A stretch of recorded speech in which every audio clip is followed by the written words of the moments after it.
Hey, Kyle Leon and John Barban here today with some advanced fat loss tips and tricks for all the ladies at home that would like to accelerate their fat loss results. Because truth be told, women have a lot more difficult time losing weight, and it's just a genetic truth. It's evolution. It's something that we can't avoid, but there are some things we can do to actually speed up a female metabolism that a lot of people do not talk about. The fitness information out there does not talk about, because it's relatively new research. Correct, John? Yeah. One of the major differences is women's hormones tend to fluctuate much higher and much lower than guys. And specifically when a woman's dieting, her number one fat burning hormone crashes a lot faster than a guy's.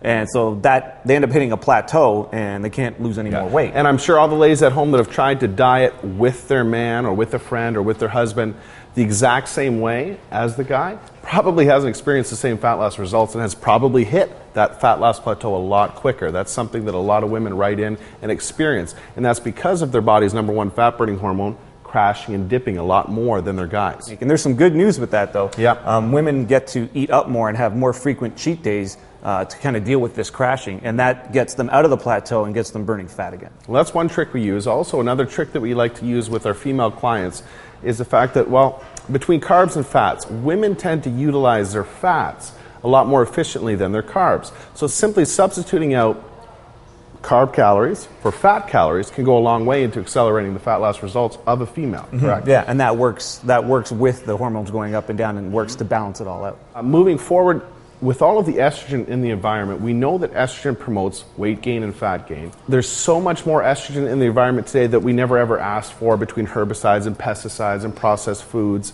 We have to do what we can to avoid, guys and girls, but specifically women, we don't want their estrogen levels any higher than they have to be at this point. And so one of the things you can do there is remove any extra estrogen promoting foods from your diet that don't need to be there.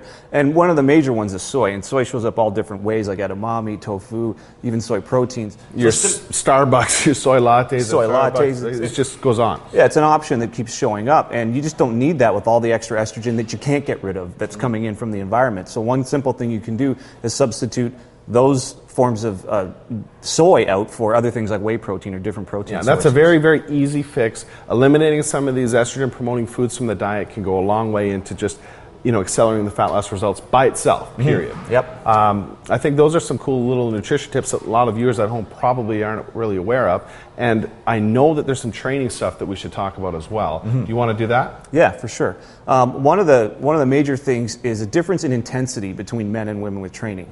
Women seem to do better with moderate training levels, both with their weight training and their cardio. So guys, on the other hand, can go much more intense with training, but then can go much lower intensity with cardios. Mm-hmm. So it's sort of like guys go to the extremes, but women tend to work better and burn more fat when they stay in the moderate intensities for both their weight training and their cardio. What about length of a workout? Is there any genetic difference that we found to be more beneficial for a female trying to lose fat compared to a man? Or is it more just the intensity? I think the intensity is most important. Now that intensity works itself into the length of the workout, but women can actually train longer than men if they want to, but it's the intensity that's more important. Okay, gotcha.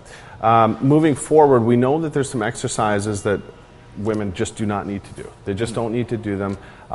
They're probably the least favorable exercise for fat loss anyway. Yeah, and well, I think, number one is the Olympic lifts. I see a lot of trainers nowadays training people in the Olympic lifts, things like a clean and jerk, a push press overhead, really ballistic stuff that ends up building up the trapezius, creates a thick neck look and big, they don't need to be doing big shoulders. They don't need to be doing deadlifts. I don't recommend deadlifts for them. Olympic lifts, shrugs. Yeah.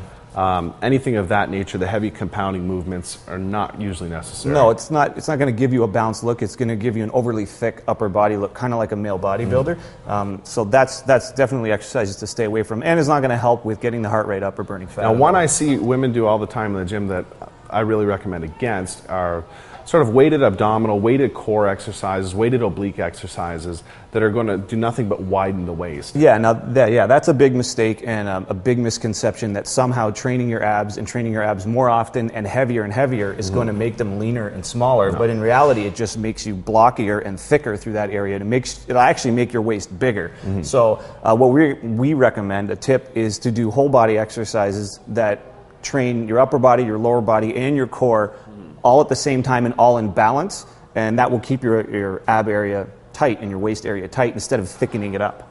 Okay, cool. So let's quickly review some of the tips that we covered for female fat loss today that is not really out there in all the magazines or publications. Starting with nutrition, women can incorporate a few more cheat days, a little bit more frequently to spike their body's number one fat burning hormone, which tends to go in the tank a lot quicker than guys. Number two, substitute some of your carbohydrate calories out for and put in fat calories. That's a big one. That'll help balance your hormones and you'll be more efficient at burning fat that way. And thirdly, it's a good idea to avoid any more estrogen promoting foods and compounds that aren't really necessary. We get enough of it in the environment as it is. Estrogen makes fat loss more difficult. Soy-based foods, soy-based proteins, soy lattes, edamame. Limit that stuff could probably help you guys out a long way. And then for the exercise tips, number one, stay away from the Olympic lifts, shrugs, deadlifts, and high pulls, those sort of things. It'll give you kind of a thick neck and upper body look. Number two, exercise intensity. You can be moderate with your weights and moderate with your cardio instead of on the extremes. And number three, stay away from weighted core exercises that'll just make your waist thicker and blockier. Very cool. I hope that that helped all the ladies out at home. And for any further fat loss information and ways to enhance and boost the female metabolism, definitely check out VenusFactorFatLoss.com.